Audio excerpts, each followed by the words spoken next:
Hi friends, welcome to my channel. ఇవాళ ఒక మంచి హెల్దీ బ్రేక్ఫాస్ట్ వచ్చేసానండి. ఇది వచ్చి 1 కప్పు పెసరపప్పు నానబెట్టి రాత్రంతా పొద్దున్న మిక్సీ పెట్టాను. అందులో కొంచెం సాల్ట్ వేసి మిక్సీ పట్టుకున్నాను.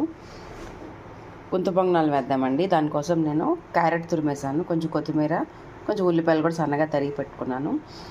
కావాలంటే పచ్చిమిర్చి కూడా వేసుకోవచ్చు, నేను వేయట్లేదు. ఇదే బ్రేక్ఫాస్ట్ మా పిల్లలకు కూడా వేస్తాను. చాలా healthy and high protein breakfast కదండి, చాలా టేస్టీగా వస్తాయి. Let's do it. ఇవి గుంత పొంగనాలు మొత్తం కలిపేసానండి. పిండి మిక్సీ పట్టిన పిండి, ఉల్లిపాయలు, క్యారెట్, కొంచెం కొత్తిమీర వేసాను, సాల్ట్ కూడా వేసుకున్నాను. ఇప్పుడు జస్ట్ వేసే ముందు కొంచెం బేకింగ్ పౌడర్ కానీ వంట సోడా కానీ ఏదైనా వేసేసి మంచిగా కలిపేసి వేసుకోవడమేనండి. ఒకవేళ ఇది లేకపోతే మీరు పెరుగు కూడా వాడుకోవచ్చు. పెరుగు వేస్తే ఒక 2 స్పూన్లు పెరుగు వేసి చక్కగా ఒక ½ అన్ అవర్ అలా వదిలేసేయండి.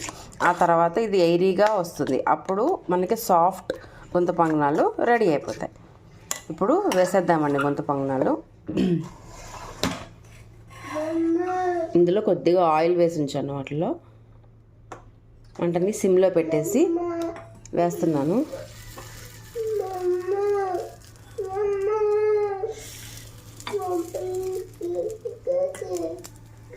ఇలా అన్నీ వేసేసిన తర్వాత లిడ్ పెట్టేద్దామండి. పెట్టేసి ఒకవైపు కుక్ అయిపోయిన తర్వాత ఒక 3-4 మినిట్స్లో ఒకవైపు కుక్ అయిపోతుంది. మళ్ళీ దాన్ని టర్న్ చేసేద్దాం. చక్కగా ఒకవైపు కుక్ అయిపోయిందండి. దీన్ని టర్న్ చేసేస్తాను. ఇప్పుడు రెండో వైపు కూడా కుక్ అయిపోతాయి. మినిమం ఒక 2 మినిట్స్ లోపే అయిపోతుందండి. బట్ మీకు ఎలా కావాలంటే అలాగా వీటిని ఫ్రై చేసుకోవచ్చు. ఇంకా కొంచెం కుక్ కావాలనుకుంటే ఉంచవచ్చు. బట్ ఈ కలర్ వచ్చిందంటే తిప్పేయచ్చు. ఇప్పుడు లిడ్ పెట్టేద్దాం.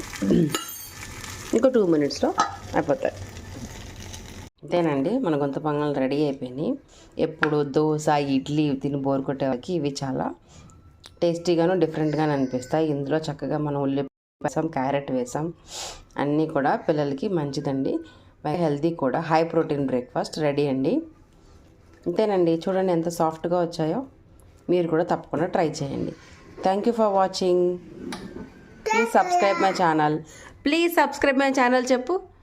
Please subscribe my channel.